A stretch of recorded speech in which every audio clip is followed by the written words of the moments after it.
My name is Arthur Hale.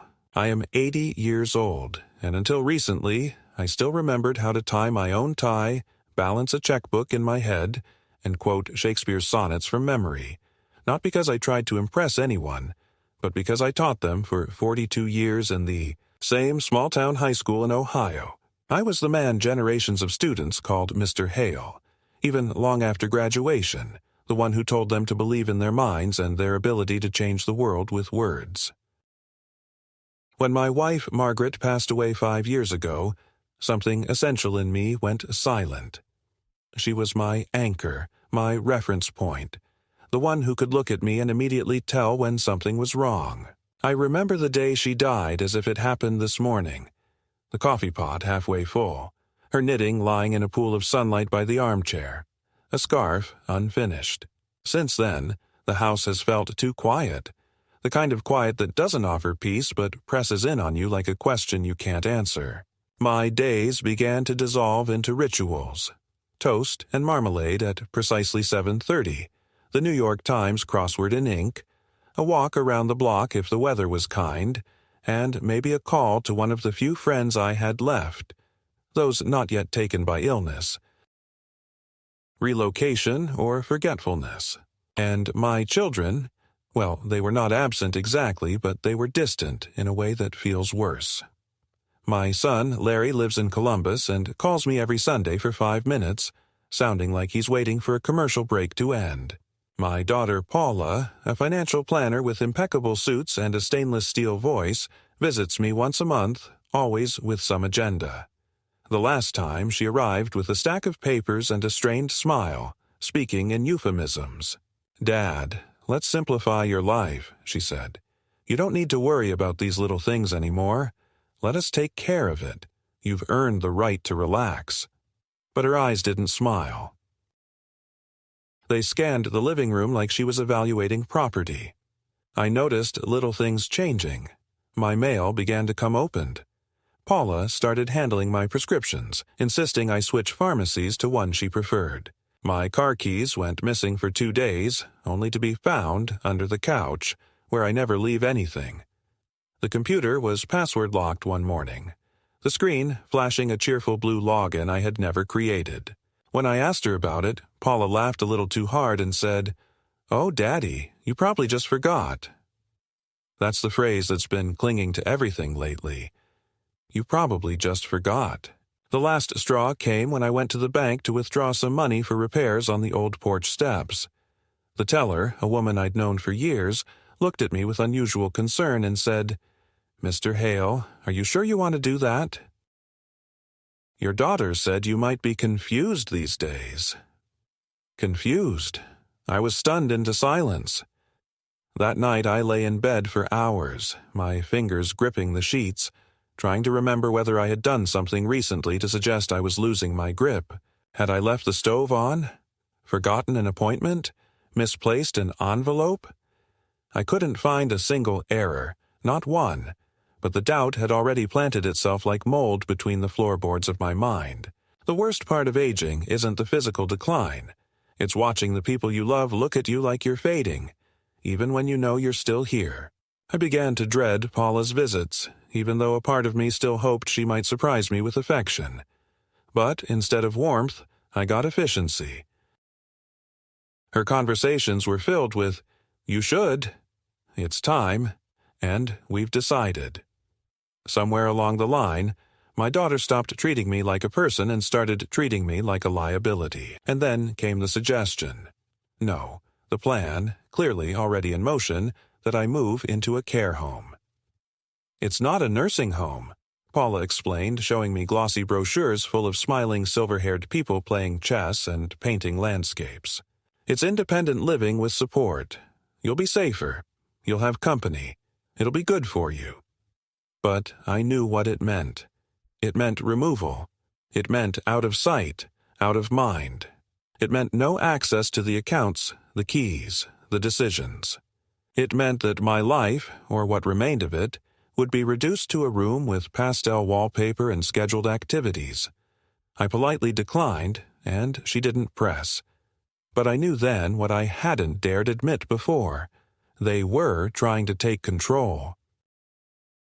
I tried to talk to Larry, hoping he might see it differently. We were close once, or at least I thought we were. He used to write poems as a teenager, which he never showed to anyone but me. But on the phone, when I mentioned my concerns, he chuckled nervously and said, "Dad, you're overthinking it. Paula's just trying to help. Let her." Then he told me about his promotion and his son's soccer game, and by the time we hung up, I felt smaller than I had in years. That night, sitting in my old leather chair surrounded by photographs of a life I had lived with full presence, I opened the worn folder where I kept the few things Margaret had told me never to forget. One of them was a note, handwritten in her meticulous cursive, "Bank account, 1992, under Hale Rutherford." Rutherford was her maiden name. It was the name we used, half-jokingly, when we wanted to keep things private from the children. That account, if it still existed, was never tied to any of the main finances. It had been our emergency fund, our shared secret, untouched for decades. And just like that, the weight lifted. Because even as my children tried to paint me as a forgetful old man, I had remembered the one thing they didn't know existed. I hadn't forgotten everything. I had remembered the one thing that mattered. It was a Wednesday morning when the mask slipped. I remember it clearly, not because anything dramatic happened at first, but because of how normal it all seemed. Paula had come over, unannounced as usual, with a tote bag full of neatly organized envelopes and a tablet under her arm. She moved through my house like she owned it, turning off the television, straightening the curtains, and sighing at the state of the kitchen counter. "Daddy, you've left your cereal out again." "That's not good for the ants," she said, more to herself than to me, as she began rearranging my cabinets. I let her talk, let her wipe down the surfaces I'd already cleaned that morning, let her set up her little mobile command center at the dining room table. I had long since learned that arguing with her only accelerated whatever decisions she had already made in her mind. I sat in the armchair by the window, watching the way sunlight passed through the blinds, tracing golden slats on the floor. After about half an hour of silence, broken only by the soft clicks of her tablet and the crinkling of plastic folders, I rose to make tea. That's when I heard it. Paula's voice, low and clipped, speaking into her phone just beyond the archway in the dining room. I couldn't make out the beginning of the conversation, but then I heard her say, "He still thinks he's managing everything. No, he doesn't remember the forms. It's better that way. We just have to keep him calm until we transition the rest." The lawyer said it'll be finalized within the month. There was a pause, and then she added with a short laugh, "He can barely remember what day it is. As long as he doesn't find out about the other account, we're fine." I stood frozen in the kitchen, one hand on the kettle, the other clutching a chipped mug Margaret had once given me on Father's Day. I held my breath. I knew I wasn't supposed to hear that. I wasn't supposed to understand it. But I did. Every word. Every cruel implication. Paula thought I was gone. If not physically, then cognitively. And she was acting on that belief. Not with concern or compassion, but with calculation. The forms she mentioned were likely the ones she'd had me sign under the pretense of simplifying my life. The transition she referred to, I could only assume that meant the movement of funds, or perhaps control of my estate. And then, the other account. That phrase struck like lightning through my memory, illuminating the corners I'd left untouched for decades. She didn't know. She didn't know about the secret account Margaret and I had opened in 1992, the one we maintained quietly, methodically, depositing modest sums here and there, sometimes in cash, sometimes in checks written from our private tutoring jobs or tax, refunds we didn't need for the moment. We had kept it under the name Hale Rutherford, a nod to her maiden name, but more than that, a deliberate shield. "In case of emergencies," she used to say, "in case life decides to turn sideways, always keep something that only we know." That account had lain dormant in my mind, like a sealed envelope at the bottom of a drawer, until that moment in the kitchen. I didn't confront her. I didn't burst into the dining room and accuse her of deceit. I knew better. Instead, I returned to my chair, sat down quietly, and waited for her to finish her call. When she reappeared in the room, her expression was composed, pleasant, the way one smiles at a child who mustn't know the real reason the grown-ups are whispering. "Tea?" she asked, as if the last 5 minutes hadn't happened. "No, thank you," I replied calmly. "I think I'll just rest my eyes a bit." She took that as a cue to pack up her things, offering a quick peck on the forehead and a "call me if you need anything." When she left, I waited until the car engine faded down the street, then stood up and she walked directly to the hallway closet. I pulled down the old fireproof box from the top shelf, a weighty, dust-covered container that had lived there untouched for at least 10 years. Inside were folded letters, tax forms, and a small black ledger with Margaret's handwriting. "Hale Rutherford Account," the label read.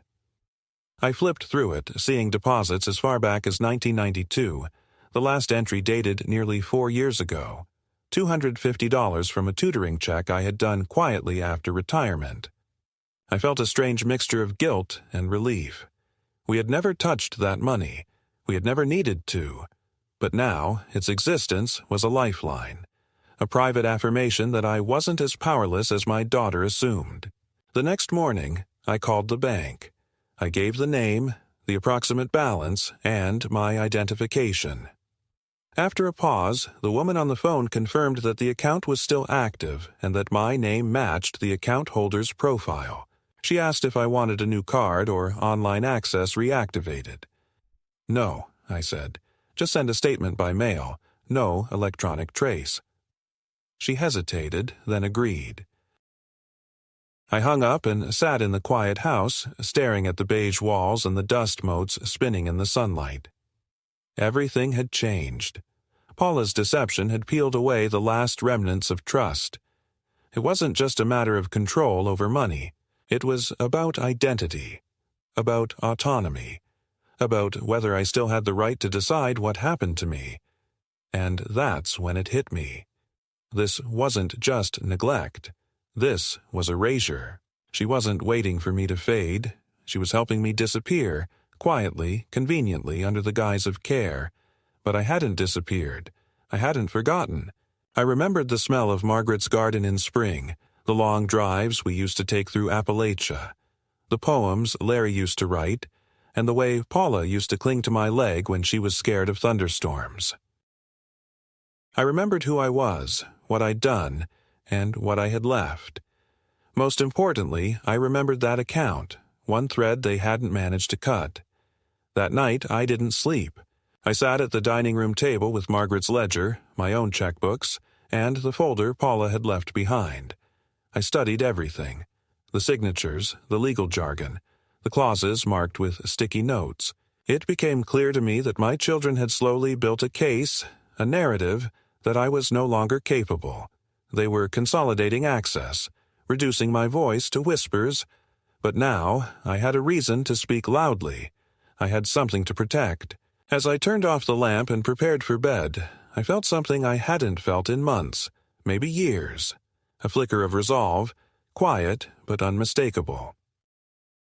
I knew now that the ground beneath my feet wasn't as solid as I had once believed, that trust given blindly could be used as a weapon, and that family love, as much as it pains me to say, could sometimes curdle into something selfish, cold, and calculating, but I also knew that I still had time, I still had memory, and I still had the will to act. They thought I had forgotten everything, but I hadn't. I had remembered the one thing they didn't know I knew, and that changed everything. The days that followed my discovery unfolded with a strange quietude, as if the house itself was holding its breath. I moved through my routines. Tea at sunrise, the creaking of the floorboards under my slippers, the slow rhythm of brushing my teeth and counting my pills, not because I had to, but because I needed to preserve something familiar in a world that had suddenly tilted on its axis. My thoughts, however, were far from settled.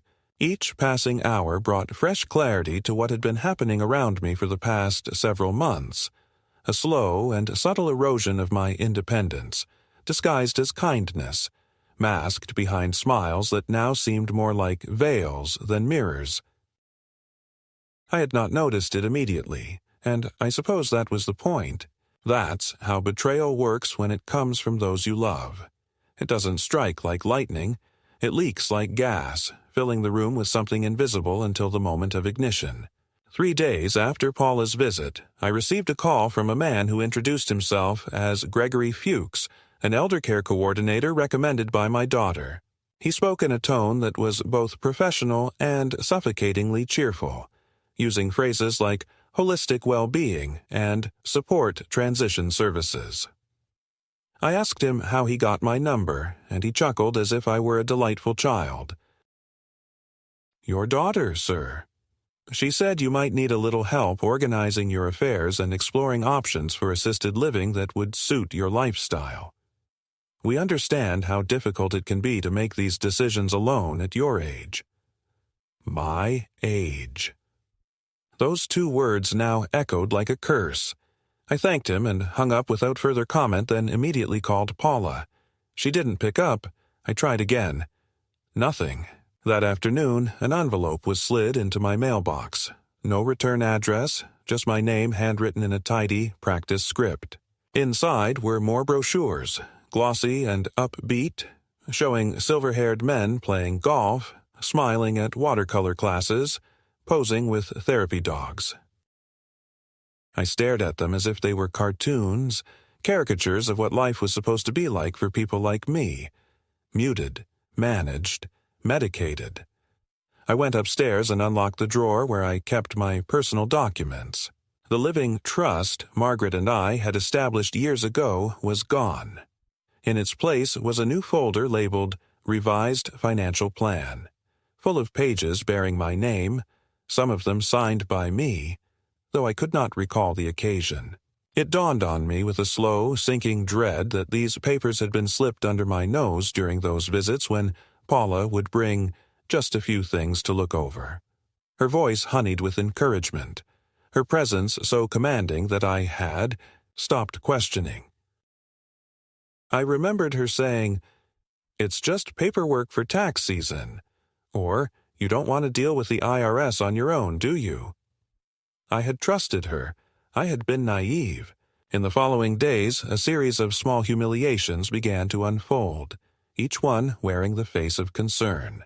Larry called and offered to come visit, not just to see me, but, as he put it, to assess the situation.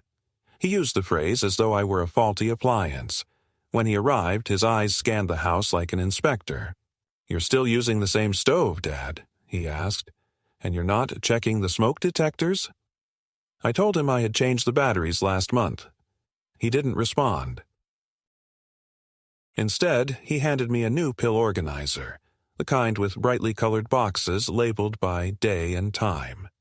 "Just to make things easier," he said, before launching into a speech about how much strain I was under.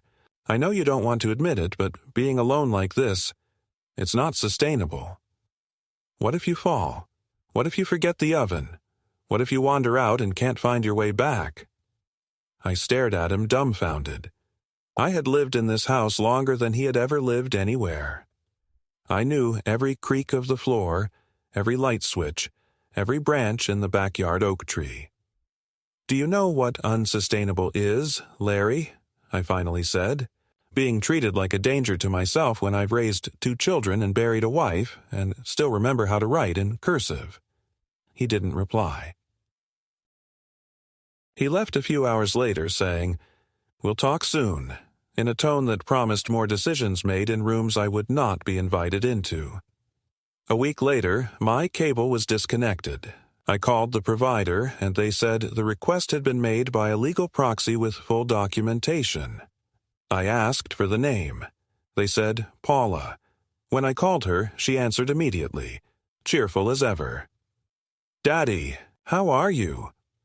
I told her the television didn't work. "Oh," she said, "I thought it might be time to take a break from screens. They can be so overstimulating." I asked her under what authority she had made that decision. "We just want you to focus on your health. You've been spending too much time alone, and watching the news all day isn't good for your blood pressure. It's for your own good." That phrase, "for your own good," was becoming a refrain, a kind of weapon. It was used to disguise theft as kindness, control as care. The final blow came one afternoon when I visited the bank to withdraw some cash. I had made a habit of going in person, both to stretch my legs and to keep human contact in my life. But that day, the teller looked at me differently. "Mr. Hale, your access to this account has been limited. There's a note here from your authorized co-signer requesting monitoring." I blinked at her. "What co-signer?" She pulled up the file. "Your daughter, Paula Hale. She submitted the paperwork last month." I asked to see it. She couldn't show me without manager approval. I waited in a plastic chair for 27 minutes while a young man in a blazer made some calls and finally confirmed that, yes, I had signed a durable power of attorney. I asked for a copy. He hesitated, then handed it to me in a manila envelope. My signature was there, unmistakable, but the date was during a week when I had been sick with the flu, barely out of bed, and certainly not coherent enough to understand legal documents. And yet, there it was. My name, binding and permanent. I left the bank not with cash, but with that envelope heavy in my coat pocket. Back home, I sat at the dining room table and stared at the signed papers. I remembered Paula's visit that week, remembered her saying, "Just sign here so I can reorder your prescriptions online," and handing me a clipboard. She had handed me a pen. She had distracted me with a question about Margaret's birthday. And I had trusted her. I felt the walls of the house close in. I felt the air thicken. I was not losing my mind. I was losing my place in my own life. They were taking it from me. One form, one phone call, one subtle erasure at a time. But what they didn't know, what they couldn't know, was that I was still here. I still had the ledger. I still had the other account. And I was still watching. Quietly. Carefully.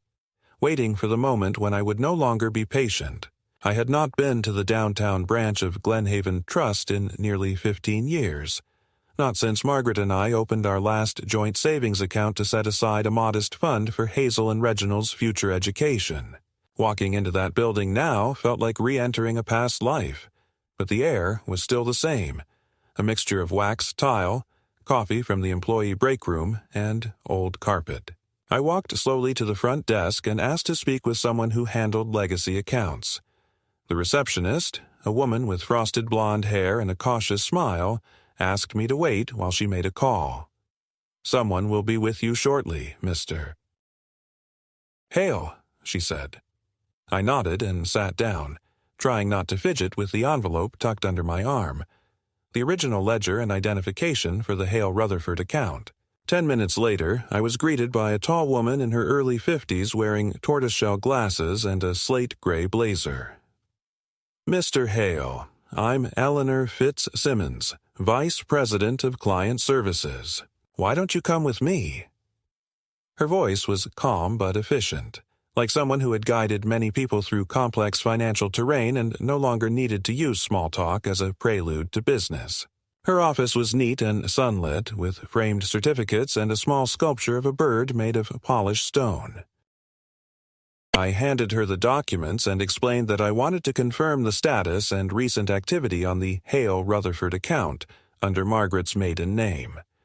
She took the paperwork and began entering the numbers into her system.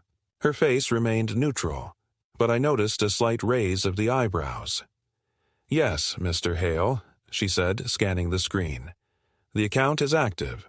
Balance is currently $184,617. There have been no withdrawals since 2009, but we have continued to credit interest. The account was flagged as dormant due to inactivity but not closed. You are still listed as the sole account holder." I felt something stir inside me, gratitude, vindication, perhaps even a fragile kind of hope. "I'd like to make a withdrawal today," I said, "and I'd also like to discuss moving the funds under a new configuration, something more protected." She looked at me carefully. "Are you currently under any form of guardianship or legal oversight?" I held her gaze. "Number. But someone is trying very hard to make it look that way. I need to get ahead of them." I expected skepticism, maybe even condescension, but what I got instead was a small, sharp nod. She pushed her chair back. "I'll be right back with the paperwork." An hour later, I walked out of the bank with a cashier's check for $20,000 and the remainder scheduled for transfer to a private certificate of deposit under my name only, set to mature in a year with high withdrawal penalties. Just as importantly, all account notifications would be paper-based and addressed exclusively to a P.O. box I had set up that morning. No emails, no phone calls, no digital footprint. As I stepped onto the sidewalk, I felt an unfamiliar strength in my step, as if the act of reclaiming this forgotten part of my life had reassembled a spine that had been slowly dissolving under the weight of helplessness. I used a portion of the withdrawn funds to schedule a consultation with an attorney, a man named Julian Carr, whose office was 2 blocks from the courthouse and who had once been one of my students, though I doubted he remembered me. His receptionist was polite, and his waiting room smelled of pine and printer toner. When Julian entered, he looked at me and said, "Mr. Hale? Arthur Hale?" There was a flicker of recognition in his eyes, and then a smile. "You gave me a C- in senior lit because I refused to read, Hardy. I never forgot that." I smiled faintly. "And look at you now. The bar clearly didn't mind." He gestured toward his office and we began. For 2 hours I laid it all out. Not just the bank account, but the power of attorney, the documents I'd been asked to sign under false pretenses, the sudden concern about my memory, the coordination between my children, and the mounting evidence that they were preparing to move me into a facility and assume full financial control. Julian listened without interrupting, taking notes by hand in tight, efficient strokes. When I was done, he leaned back and said, "This isn't just unethical. Depending on how far they've gone, it may be actionable." He explained that the power of attorney could be challenged if signed under duress or without informed consent. The account activity, the guardianship pressure, even the withheld mail, each was a piece of a mosaic that painted a picture of exploitation. "You're not incompetent, Mr. Hale," he said. "You're being isolated. That's not the same thing." I nodded. "Can we fight it?" He smiled. "We can do more than fight it. We can flip the script. But you need to stay quiet. No warnings, no confrontations. Let them keep thinking you're asleep at the wheel." That night, back at the house, I didn't turn on any lights. I sat in the dark, listening to the hum of the refrigerator, the ticking of the old wall clock, and the occasional gust of wind against the windows. My children, my own flesh and blood, had begun to erase me. Not out of malice, I realized, but out of convenience. I was no longer a father to them.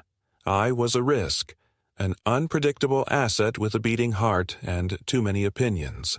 I felt the sorrow of that truth curl around me like smoke, but I also felt something harder rising beneath it. Resolve, sharpened by betrayal. They had misjudged me. They thought I'd forgotten everything. But I remembered the truth, and now I had the means to act on it. This, I knew, was the turning point. Not the end of the story, but the end of my silence. The weeks that followed moved with deceptive calm, the sort of stillness that hangs before a thunderstorm when even the birds fall silent and the air thickens with something unseen. On the surface, everything appeared unchanged. Paula called once a week, asking overly cheerful questions about my health, whether I'd eaten, how I was sleeping, what the doctor had said, though I hadn't been to the doctor in over 4 months. Larry sent me emails filled with helpful resources about aging gracefully, including links to articles about elder care homes and cognitive decline. I replied to none of them. I had learned by now that silence, used correctly, can be more effective than any argument. But under that veneer of normalcy, I was working. Quietly, deliberately, and with growing precision. Julian, my attorney, had begun the slow and meticulous process of unraveling the legal web that my children had constructed. He filed a motion to revoke the durable power of attorney, citing coercion, and submitted affidavits of competency signed by 2 local physicians I had visited independently and voluntarily. He also began reviewing my real estate documents, tax filings, and any asset transfers from the past 2 years, digging for patterns, for signatures that didn't quite match, for clauses inserted in fine print that might indicate undue influence. Each time we met, he seemed both more appalled and more energized. "They've been planning this for a while," he said once, tapping his pen on a highlighted paragraph. "But they got lazy. They relied on your trust to cover their tracks." Meanwhile, I paid a private investigator, an old acquaintance of Julian's named Marcus Bell, to find out just how far Paula and Larry had gone. What Marcus uncovered peeled away the last shreds of illusion I had clung to. Several months ago, Paula had filed preliminary paperwork to list me as functionally dependent in her insurance company's internal care registry, a designation used to justify financial oversight or trigger legal processes involving guardianship. Larry had co-signed a letter, written in a tone of grave concern, suggesting that I had difficulty recalling basic information and had begun wandering at night. I stared at those words, feeling something in me rupture, not from disbelief, but from recognition. They had not simply misunderstood me. They had actively rewritten me, painting me as a man who no longer knew his own name. Worse yet, Marcus found that Paula had recently approached a real estate agent under the guise of preparing my house for transition to long-term care, claiming she had the authority to initiate a valuation and quietly asking what kind of sale could be arranged if the owner is uncooperative. It was all there in emails, politely worded but unmistakably predatory. When Julian saw the documentation, he sat back in his chair and whistled low. "This isn't just a family dispute anymore," he said. "This is financial elder abuse, and it's provable." But he also warned me, "This will escalate. Once they realize you've taken action, they'll respond, and not gently. Are you ready for that?" I wasn't sure what ready meant anymore, but I nodded, because what they had already taken, the dignity, the trust, the quiet pride of a life lived with self-direction, was not something I was willing to lose twice. 2 weeks later, it began. First came the unannounced visit. I had just finished lunch and was washing a plate when I heard the knock, a sharp, impatient rhythm that made the dog across the street start barking. I opened the door to find Paula and Larry standing there, arms crossed, faces tight with forced smiles. "Daddy," Paula said, stepping forward. "We were in town and thought we'd stop by. You haven't been answering our messages." I let them in, wordlessly, and watched as they surveyed the living room like surveyors evaluating a condemned structure. Larry perched on the arm of the couch, arms crossed. Paula stood with her purse still slung over her shoulder, tapping her fingers against the leather strap. "We're worried about you," Larry began. "You've been acting withdrawn. Not yourself." I sat in the armchair opposite them and folded my hands. "I've been busy," I said. Paula tilted her head, the way she used to do when I corrected her grammar as a child. "Busy with what, Daddy?" she asked. "You're not driving anymore. You haven't seen your primary doctor. You canceled your follow-up with Dr. Yates. That's not like you." I didn't respond. I watched her eyes scan the table, the bookshelf, the notepad beside the telephone. "You've made some financial transactions lately," she added as if casually. "Significant ones. Withdrawals, transfers. We were notified." That was the moment I understood the extent of their reach. They had enrolled themselves as emergency contacts on some of my accounts and, through their corporate connections, flagged me internally. Privacy meant little when the foxes were guarding the henhouse. I took a breath. Everything I've done is legal, and none of it concerns you anymore. Paula's smile cracked just slightly. We're your children, she said. It concerns us very much. Larry leaned forward. Dad, be honest with us. Are you being manipulated? Is someone influencing your decisions? Because it doesn't make sense. You're changing things, closing access, moving money around. Taking control, I interrupted. I'm taking control. Something you two seem to find threatening. Silence fell. Paula looked at Larry, then back at me. We want you to get an evaluation, she said finally. A professional one, cognitive and psychological, just to put our minds at ease. I stared at her.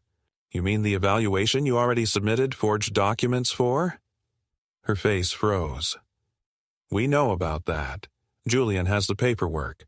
So does the court. You'll be hearing from them soon. Larry stood. You're making a mistake, Dad, he said, anger blooming under his voice. You're listening to the wrong people. We've been trying to help you. I stood too. You've been helping yourselves. And you're angry because the story you've been telling about the doddering old man who needs saving isn't holding up. They left not long after, Paula's footsteps sharp against the tile. Before closing the door, she turned to me and said, You're going to regret this, Daddy. When you're alone, when no one's there. I didn't reply. I just watched them walk to the car, their silhouettes stiff with fury. That night my house was egged. Just 2 shells, cracked against the front window and the mailbox. Juvenile, cowardly, but a message all the same. The next morning, the porch light was shattered. I documented everything. I sent it to Julian. He advised me to install security cameras and notify the authorities, which I did, although the officer who arrived was young and distracted and made vague remarks about kids these days. Still, it was a record, another thread in the growing tapestry of retaliation. And I kept going. I changed the locks. I updated my will. I moved the rest of the funds from the joint account Paula had once managed into a separate trust, inaccessible to anyone but me. I retained a financial advisor, a woman named Ruth who met me in a public cafe and never asked unnecessary questions. And I kept Marcus on retainer, just in case. Every morning, I woke up with purpose. I made my own breakfast. I read the paper. I stretched. And then I worked. On my life, on my freedom, on the version of myself that refused to be erased. Paula and Larry did what I expected. They filed an emergency petition for guardianship, citing increasing paranoia, erratic behavior, and financial endangerment. Julian responded with documentation, medical records, surveillance footage, and deposition offers from neighbors, physicians, and community members who had spoken with me regularly. The court date was set. I would have to sit across from my children and prove that I was still myself. And I would do it. Not just to keep my house, my name, or my accounts, but because if I didn't, everything Margaret and I had built together would be lost to people who believed that age equals absence, that gray hair means surrender, that memory is a weakness. They had counted on my silence, but I had remembered everything, and that made me dangerous. The day of the court hearing arrived like a cold, gray dawn, heavy with anticipation and the weight of unspoken fears.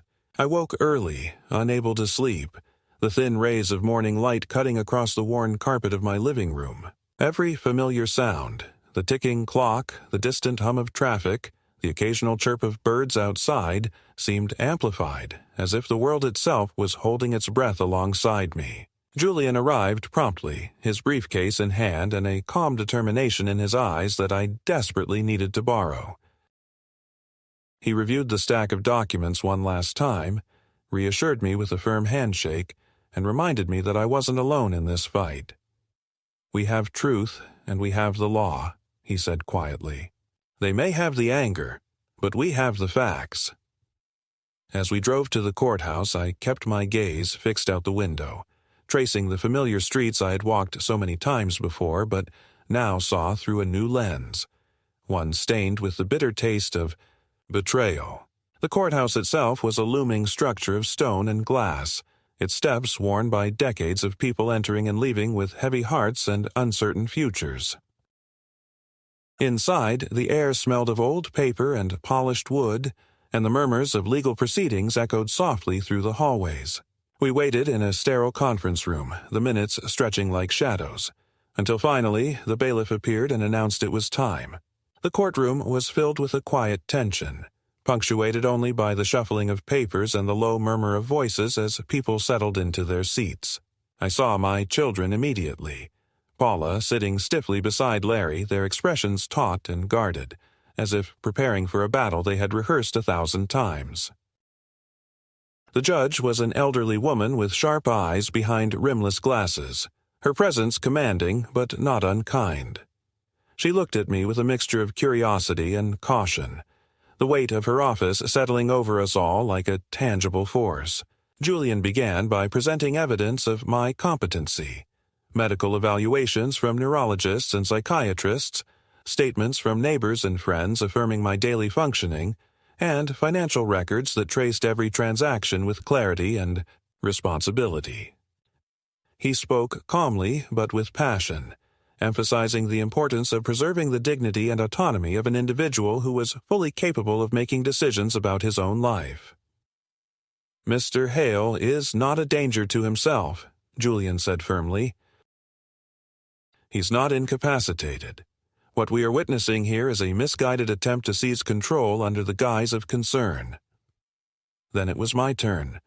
The judge asked me simple questions at first, my name, my date of birth, the day of the week, and I answered with clarity. She inquired about my daily routines, my social interactions, and my understanding of financial matters.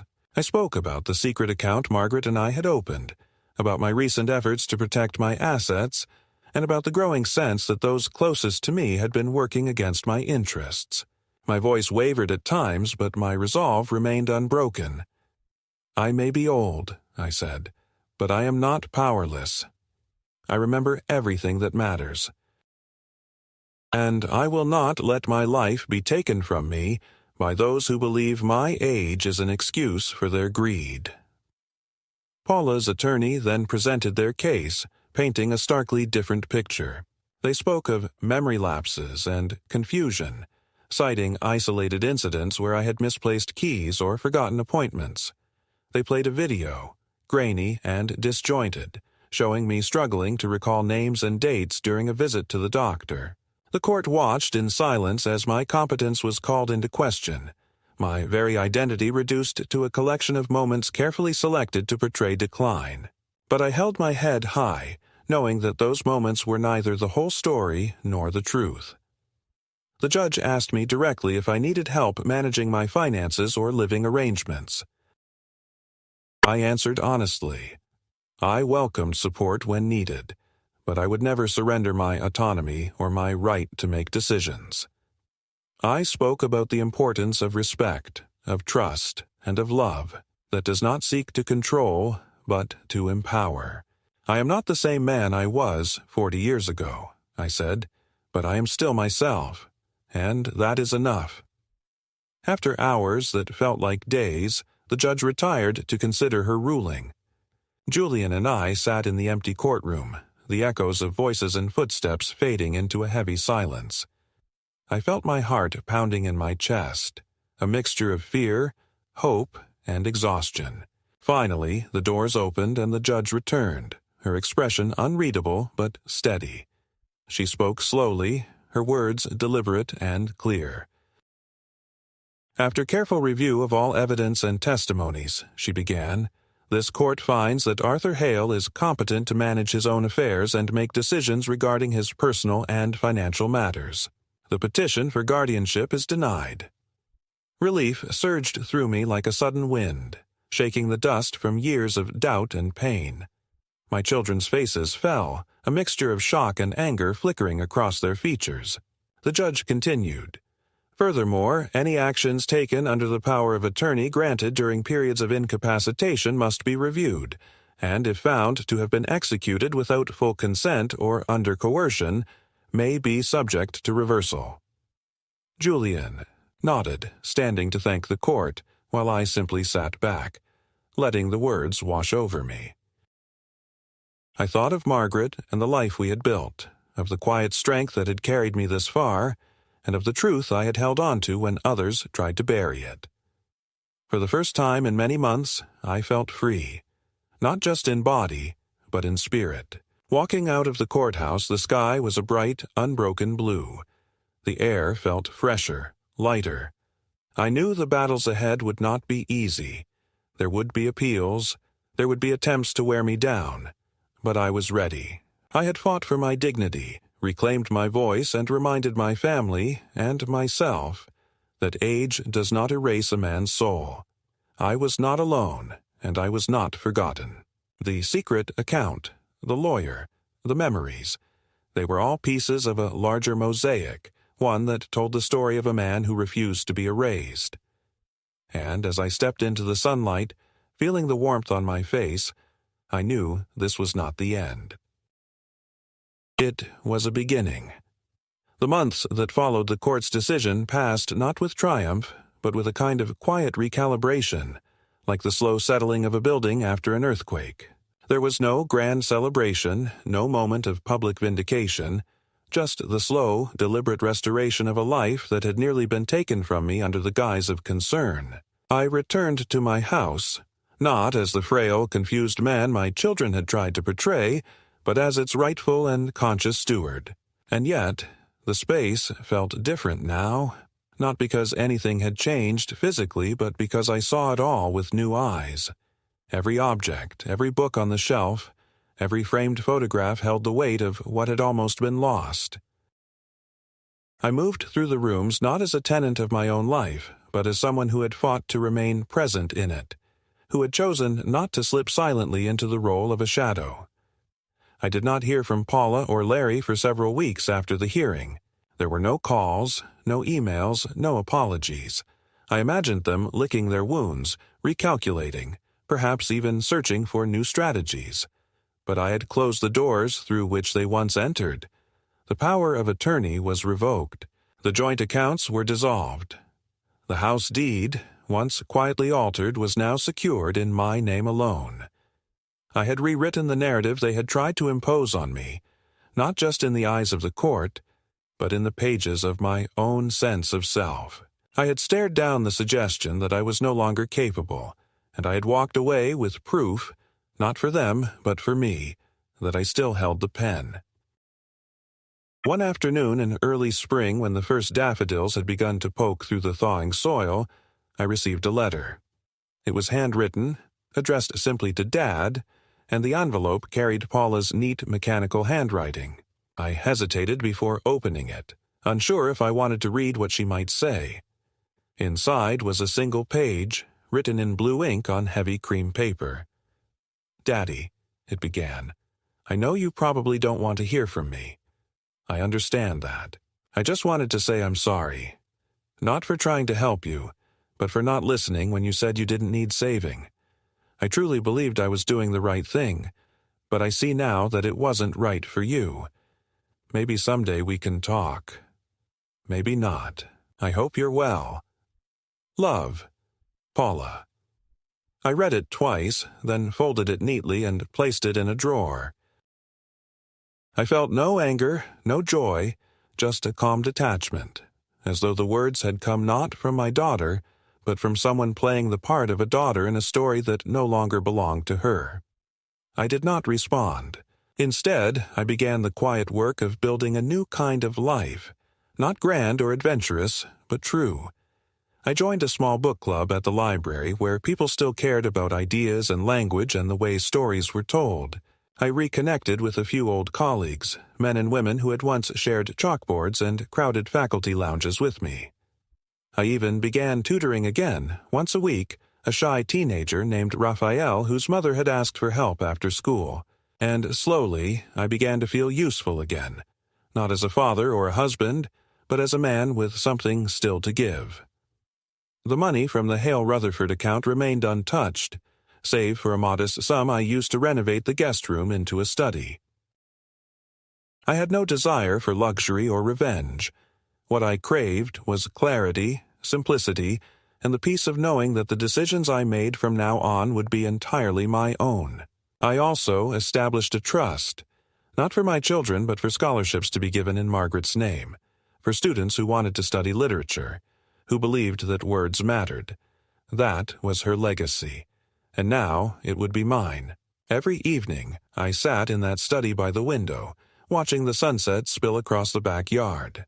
I no longer feared the silence. I no longer questioned the stillness of being alone. I had learned that solitude is not the same as abandonment, that dignity is not something others grant you but something you hold on to when no one is watching. They had tried to write me out of my own life, but I had remembered the line they didn't. The secret account, yes, but more than that, the quiet conviction that I was still here, still whole, still mine. That was the true inheritance. That was what they could never take.